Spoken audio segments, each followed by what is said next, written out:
여러분 안녕하십니까? 주간 종합 뉴스입니다. 천안시가 산하기관 두 곳의 기관장 임명을 앞두고 있습니다.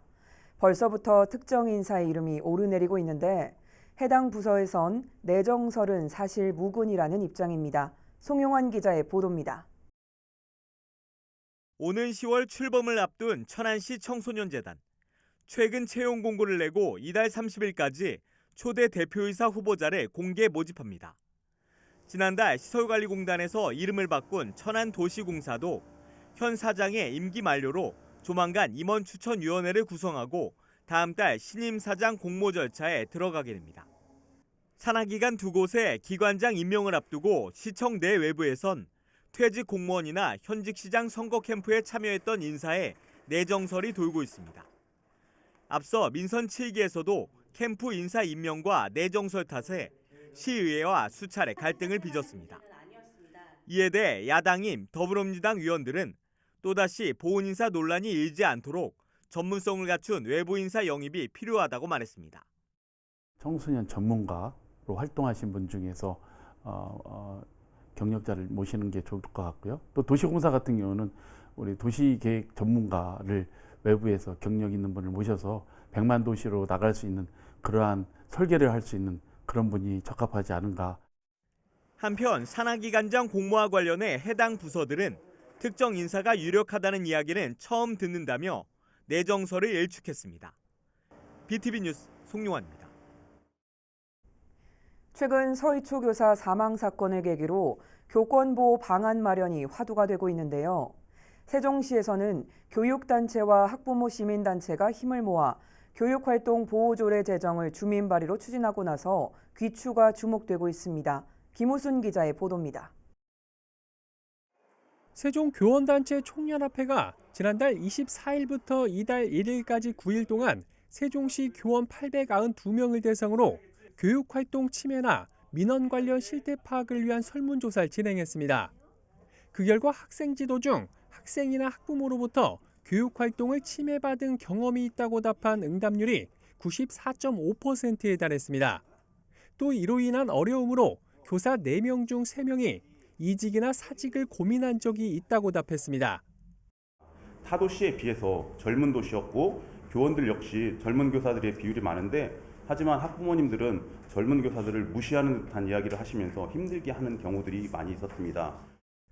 이처럼 세종시 교육 현장에서도 교권 침해가 심각하다는 문제의식이 확산되고 있는 가운데 지역 차원에서 교권 보호와 건강한 교육 공동체 회복을 위한 의미 있는 노력이 진행돼 눈길을 끌고 있습니다.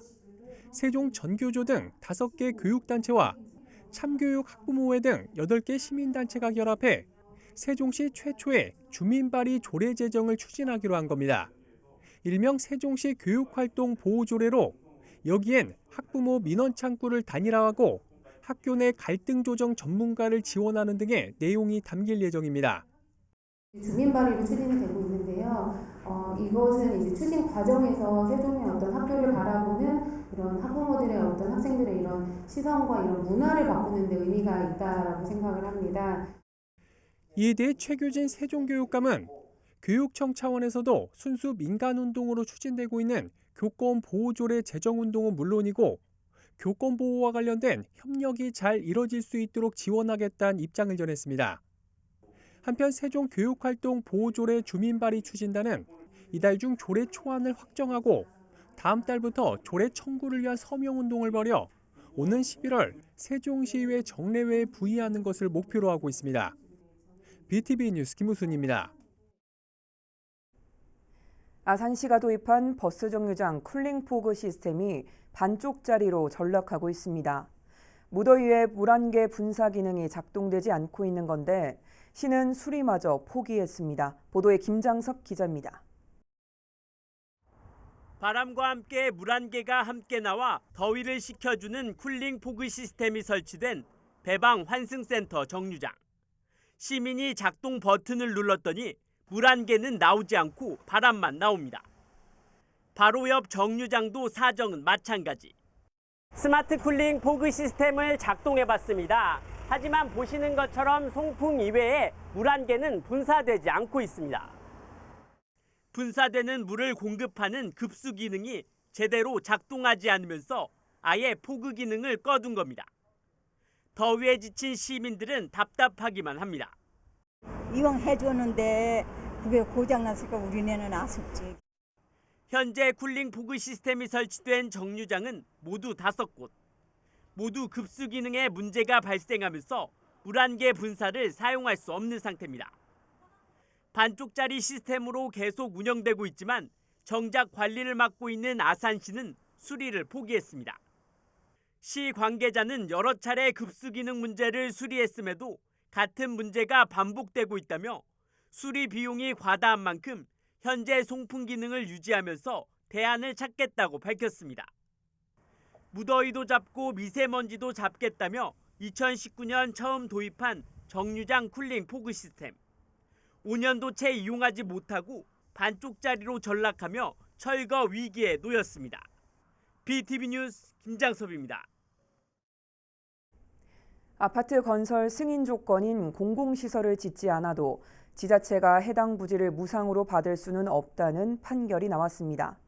대법원이 천안시가 모 건설사를 상대로 낸 소유권 이전 등기 청구 소송에서 원고 일부 승소한 원심 판결을 깨고 대전 고법으로 돌려보냈습니다. 송용환 기자입니다. 천안시 신부동의 한 아파트 단지입니다. 지난 2004년 A건설사는 도로와 완충녹지, 공원 등의 공공시설을 조성하겠다는 내용을 담아 사업계획 승인을 받았습니다. 3년 뒤 아파트 단지는 완공됐고 동별 사용 승인을 받아 주민들은 입주했지만 건설사는 약속했던 공공시설을 짓지 않은 채 사업을 중단했습니다. 준공검사도 받지 못했습니다. 천안시는 2017년 건설사를 상대로 당초 공공시설을 지으려던 땅이라도 내놓으라며 소유권 이전 등기 소송을 제기했습니다. 비록 공공시설은 설치하지 않았지만 동별 사용 검사를 받은 경우엔 예정 토지를 무상 귀속해야 한다는 주장인데 앞서 1심과 2심은 천안시의 손을 들어줬습니다. 하지만 대법원의 판단은 달랐습니다. 동별 사용 승인과 준공검사는 엄연히 다르다는 겁니다. 대법원은 공공시설을 구성하는 토지와 시설의 소유권이 관리청에 귀속되는 건 준공검사와 동시로 봐야 한다며 공공시설을 설치하지 않은 채로 사업이 중단됐다면 예정된 부지만 관리청에 무상 귀속된다고 볼 수 없다고 밝혔습니다. 이에 따라 원심 판결을 파기하고 사건을 대전 고등법원으로 돌려보냈습니다. 천안시는 부득이한 사정으로 동별 사용검사만 받았지만 사실상 준공검사를 받은 것과 다름없다며 약속을 지키지 않은 건설사 탓에 주민들의 불편이 크다고 밝혔습니다. 기반 시설을 주민들이 활용을 해야 되는데 그게 좀 불편한 부분이 있고 활용이 안 되기 때문에 저희가 거꾸로 이제 소송을 해서 1심, 2심에서는 승소를 했지만 대법에서 파기 환송해서 지금 고법으로 내려왔는데 법률적인 검토를 받아서 추후에 이렇게 조치를 하도록 하는 걸로 하겠습니다. 이어 비슷한 이유로 기부 체납을 미루고 있는 아파트 단지가 또 있어 이번 대법원 판결이 선례가 될지도 모른다고 우려했습니다. BTV 뉴스 송용환입니다.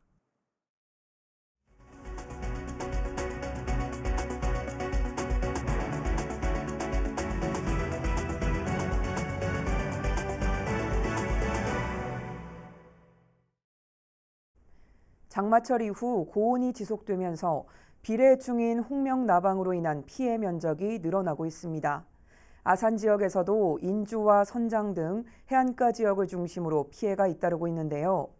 아산시 농업기술센터는 피해를 줄이기 위해서 늦어도 9월 초까지 방제를 당부했습니다. 보도에 김장섭 기자입니다. 아산 인주면의 한 벼 재배단지. 벼잎이 하얗게 말라버렸습니다. 자세히 들여다보니 세로로 말린 벼잎 안에서 잎을 갉아먹는 애벌레가 기어다닙니다. 비례 해충인 홍명나방입니다. 매년 장마철 기간 중국에서 우리나라로 날아오는데 벼에 알을 낳고 부화한 애벌레가 잎을 갉아먹으면서 벼잎을 마르게 해 결국에는 수확량 감소로 이어지게 됩니다. 그 벼잎을 세로로 말고 갉아먹다 보니까 이제 광합성 후기에 출수 이후에 광합성이 좀 저해가 되고 그러면서 이제 벼가 등숙하는데 좀 그 차질을 느낄 수가 있습니다. 그래서 수량 감소도 피해가 심하면 좀 나타날 수가 있습니다. 올해 아산시 농업기술센터에서 병해충 예찰을 진행한 결과 예년과 비교해 피해 면적이 2배에서 3배 이상 늘어난 것으로 파악됐습니다. 특히 인주와 선장 등 중국과 가까운 해안가 지역을 중심으로 피해가 커지고 있습니다. 농기센터는 장마 이후 고온다습한 날씨가 이어지면서 홍명나방 번식도 활발해졌다며 주기적으로 논을 살피고 피해 잎이 보이면 즉시 방제를 당부했습니다. 8월 초 중순부터 성충이 이제 나와서 그 성충이 알을 까고 이제 7에서 10일 정도 걸리는데 그 알과 유충을 방지해 주시는 게 가장 중요한데 그 시기가 이제 9월 초까지는 방지해 주시는 게 좋을 것 같습니다. 장마 후 고온이 계속 이어지고 있는 가운데 해충이 기승을 부리면서 농가들의 걱정도 커지고 있습니다. BTV 뉴스 김장섭입니다. 다음 달부터 천안과 아산 지역 택시 기본 요금이 3,300원에서 4,000원으로 일제히 오릅니다. 기본 요금으로 갈 수 있는 거리도 줄어 실제 인상액은 평균 25%가 넘습니다. 송용환 기자의 보도입니다. 천안과 아산의 택시 요금이 지난 2019년 6월과 7월 각각 인상된 이후 4년여 만에 동시에 오릅니다. 먼저 기본 요금만 보면 3,300원에서 4,000원으로 700원, 21.2% 인상됩니다. 반면 기본 요금으로 갈 수 있는 거리는 2km에서 1.4km로 600m 단축됩니다. 100원으로 갈 수 있는 거리는 두 곳 모두 5m씩 줄어듭니다. 시간 요금은 동일합니다. 심야 시간과 시계 외 할증도 크게 오릅니다. 심야 할증은 20%에서 30%로 적용 시간도 자정에서 밤 10시부터로 앞당겨지고 시계 외 할증은 20%에서 32%로 인상됩니다.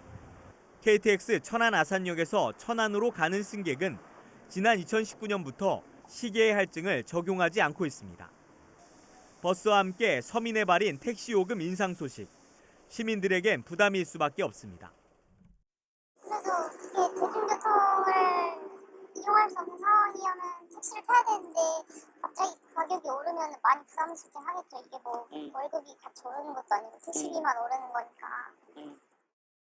천안시는 가스요금 인상으로 수입이 줄면서 택시 근로자가 크게 감소했다며 이번 요금 인상으로 택시 부족 문제가 해소될 것으로 기대했습니다. 19년도에 1,500명 수준이던 택시 근로자가 현재는 1,000명 수준으로 3분의 1 크게 감소되어 택시 타기가 어려운 게 사실입니다. 이번 요금 인상으로 인하여 택시 운수 근로자의 근로 여건이 개선되면 택시 타기가 한층 더 쉬워질 것으로 기대하고 있습니다. 변경된 택시 요금은 다음 달 1일부터 적용됩니다. BTV 뉴스 송용환입니다.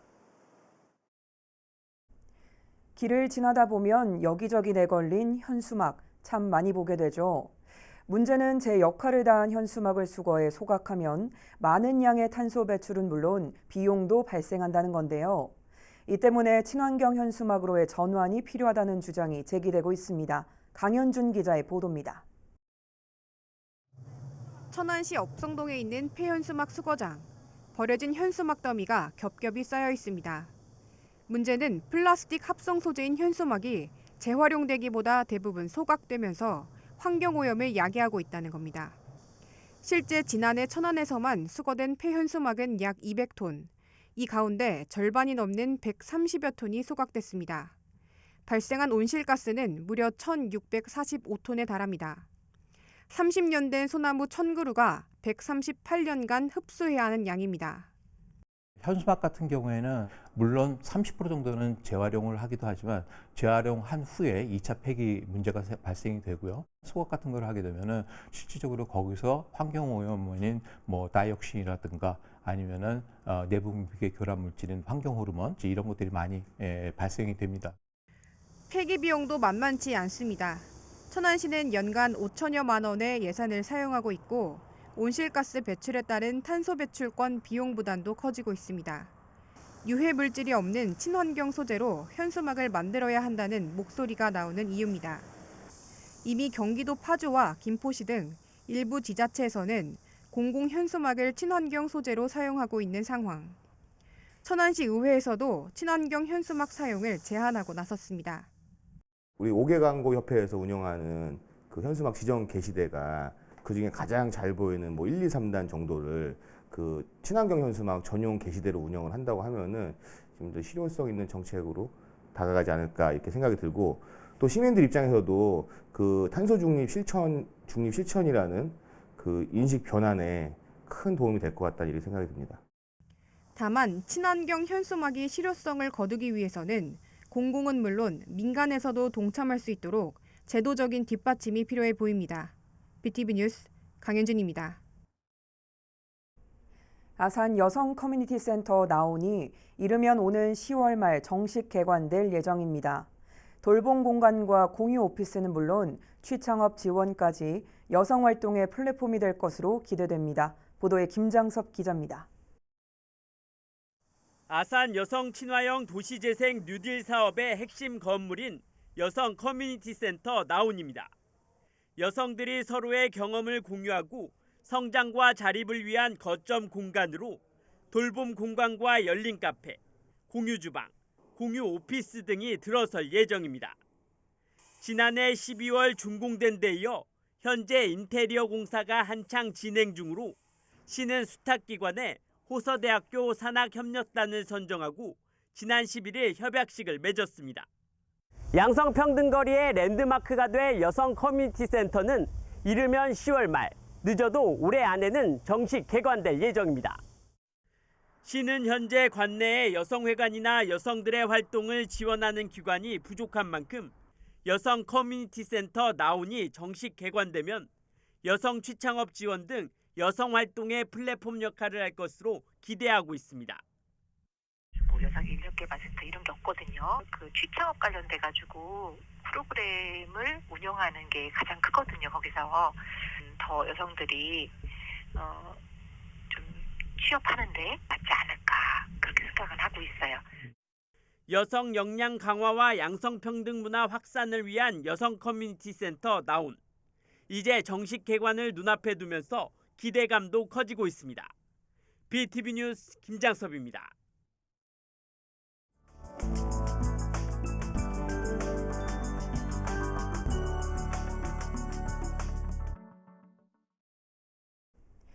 길을 걷다 보면 키우던 주인들의 무책임한 행동으로 인해 거리로 내몰린 동물들을 간혹 발견하게 되는데요. 처음부터 길에서 살던 동물들과 달리 갑자기 거리로 내몰린 동물들은 환경 적응 등으로 인해 사회적 문제가 되거나 죽음으로 내몰리기도 합니다. 오늘 선한 이웃 좋은 사람에서는 길 잃은 동물들의 편안한 휴식처가 되어주고 좋은 주인을 찾아주기 위해 노력하고 있는 동물 보호가 이경미 씨를 만나봅니다. 사실 입양 갈 때 되게 좀 불안한 눈빛을 데리고 가요. 근데 저는 항상 아이들한테 하는 얘기가 있어요. 너희들이 이곳에 머무는 거는 잠시 머무는 거야. 안녕하세요. 저는 충남의 유기동물, 유시동물들을 구조해서 보호하고 관리하고 입양을 보내는 동물과의 아름다운 이야기 이경미입니다. 첫 시작은 정말 우연하게 엄마랑 떨어져서 버려진 애기 고양이를 구조하게 되면서 제가 이 아이를 어떻게 해야 될지 몰라서 이제 이렇게 여러 가지 막 카페도 가입하고 막 이렇게 배우면서 이 길고양이의 삶을 알게 됐고 충분히 반려동물로서도 탈바꿈 할 수 있다는 걸 알았기 때문에 적극적으로 이제 구조하면서 이 길을 접어들었던 것 같아요. 네. 이 길을 시작할 때도 이해 못 하시는 분들도 많았고요. 지금 현재도 왜 그러고 사냐, 왜 삶을 포기하고 이 동물들을 위해서 하고 있는지 너무 안타까워하시는 분들이 많아요. 저도 이제 나이가 들고 신체적으로 힘든 것도 있고 경제적으로 힘든 것도 있고 그럴 때마다 포기를 해야 되나 막 이런 생각이 간혹 들 때도 있어요. 근데 정말 그 위기의 아이들, 현장의 아이들을 구조하러 갔을 때 그 아이들의 그 절박한 눈빛을 보면 정말 그 두려움에 떨고 있는 아이들이거든요. 갑자기 버려졌기 때문에 아이들을 다시 좋은 가정으로 만들어주고 싶은 거죠. 찾아서 진짜 새 삶을 살게 해주고 싶은 그 마음이 가장 큰 것 같아요. 뭐 어려움이란 거는 말도 못해요. 아직까지도 많은 분들이 반려동물에 대한 인식 개선이 물론 옛날에 비하면 많이 바뀌었겠지만 지금도 터무니없이 많이 부족하고 또 법 제도의 강화도 많이 됐지만 아직도 부족한 부분이 너무 많고 이런 부분들을 저희들이 계속 개선해 나가고 또 저희들이 바라면서 바꿔나가는 게 또 저희들 동물보호단체의 역할이라고 생각하거든요. 그래서 지금도 열심히 노력하고 있습니다. 지금도.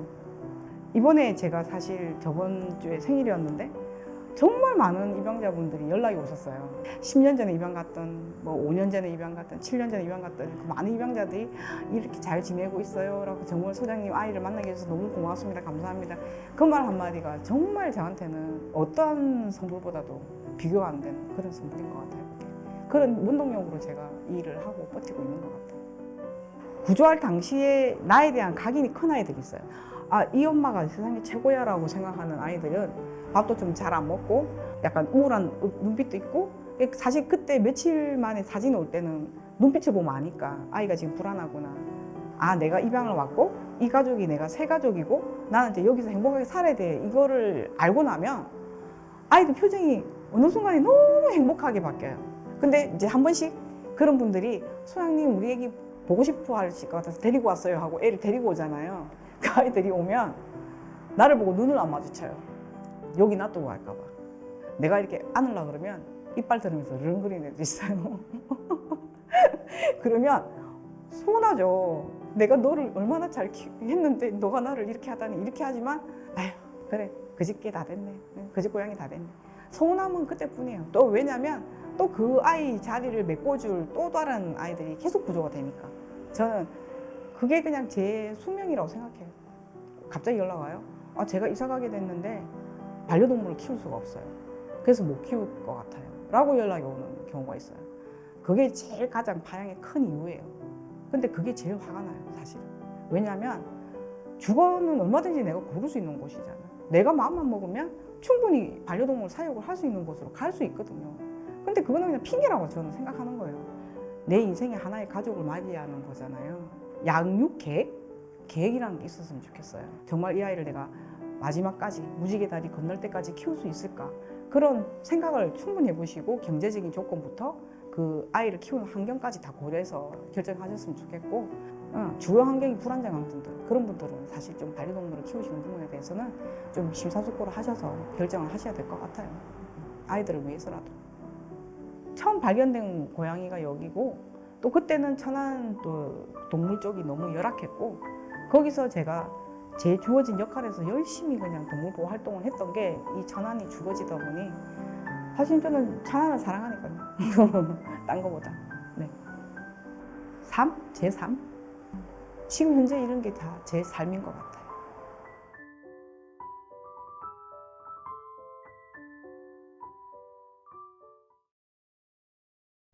이상으로 주간 종합 뉴스를 마칩니다. 함께해 주신 여러분 고맙습니다.